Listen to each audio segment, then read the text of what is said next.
2, 3, go. You're live. Okay, Andrew. First step to make these assemblies is to take your wire and cut it to 4 1/4 inches. We got this nifty set of pliers.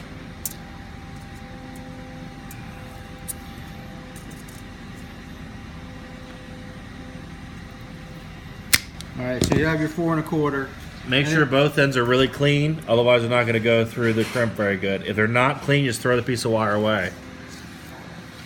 All right, your next step is to take your piece of hardware and actually make sure first that you have not a cone point, but a cup point set screw in there.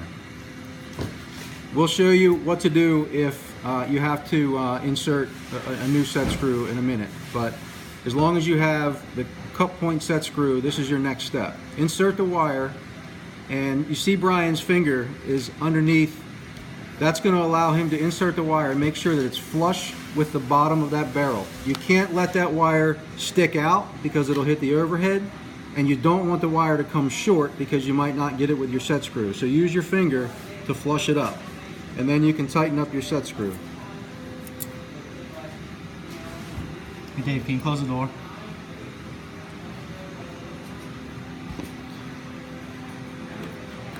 Go ahead and run that in good and tight.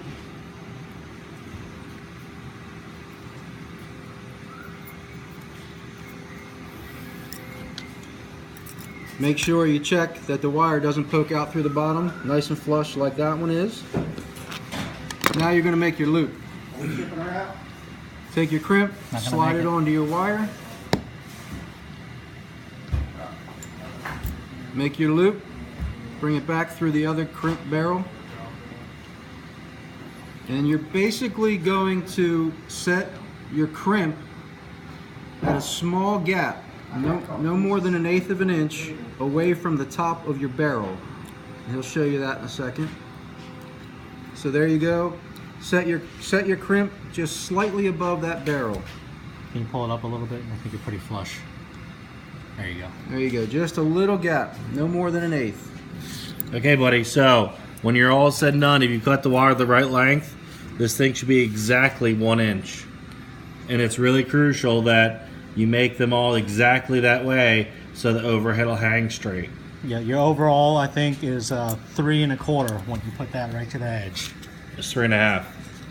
Bring it to the, you right to the edge? 3 1/2 inches. No, you should be at 3 1/4. 3 and a what? Quarter. It's a little bit heavy there. Okay, well, if I push this down You anyway. can push that in a little bit. All right, so here's the trick to crimping. There are 2 barrels on the sleeve. It's double barrel. I'm going to do it with one regular before I have the wire in it so you can see better, okay? Now, on the crimper, there'll be numbers. You match the numbers on the side of the crimper to the crimps that you have in the package, okay? Now, when you load the crimp into the crimper, you line the whole thing up. It's really important that you make sure the crimp is very straight and the end is flush in the end of the crimper. Turn it sideways so you see that it's flush.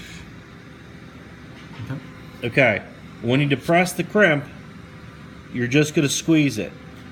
You're not trying to mash it or bend it. You're just squeezing the 2 pieces together so it all goes in there nice and snug. Now I'm going to do it with the wire so you can see the difference. So now I got the pieces in the wire. I'm going to line up so it's all nice and pretty and flush. Okay, I'm going to give it a squeeze. You don't have to over torque it too much, but that is what you're going to come out with. Yep. See, pretty good? Mm-hmm. All right, that's the first crimp, and we do second crimp on this thing to make sure it's all good and beautiful. And the second crimp, you slide down the barrel a bit to the other end. Right. So, So- basically you're going to the opposite end of it. The whole thing is going to look like this with a big fat belly right in the middle. Okay. Okay? Now, if you've done it correctly, it should look like this, nice and clean and pretty, and you pull on it and it'll never come off, hopefully. Well, you're going to do the test. Okay, well, you guys talk about the test. Okay. Now we're going to show you if you have to re-thread the top portion if the thread doesn't go all the way through and you can't pull it tight enough. So in some cases, if you use new hardware out of the box, the set screw actually won't go all the way in. So you can pull the set screw out and run a tap into the threads. Brian will show you how to do that. All right, here we go. So if you see this one, how dirty nasty it is, there's a bunch of metal shavings in there on the actual piece. Again, you're using the flat point, not this pointed one that we had, because that's all we got. Right, we're just using this as an example. All right, when you insert the tap into the machine, you make sure that this piece is straight and so is this. And as you turn it gently, what you're going to do is actually cut into the metal. Just turn it real slow and be methodical about it until you get it all the way back in there.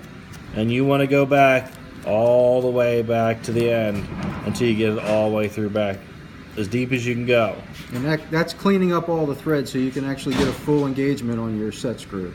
Because a lot of times what happens is the set screw doesn't go all the way in far enough because they cut the threads dirty.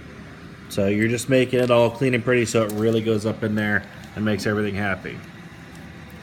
Okay, so then I'm going to pull this up out of here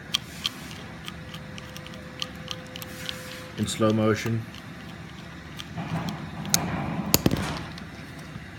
Now take your cup point, Set screw. and you can install that and it'll go in nice and clean now. And it should tighten up to your wire. That should be it. That's the gist of it. So key things: 4 1/4 inch cut length. Make sure the wire is flush to the bottom of that hardware insert. Double crimp like Brian showed you, and as always, make sure it's a cup point, not a cone point. And of course, you're going to do your pull test anyway to make sure it's all good. All right. We'll talk to you soon. Good luck.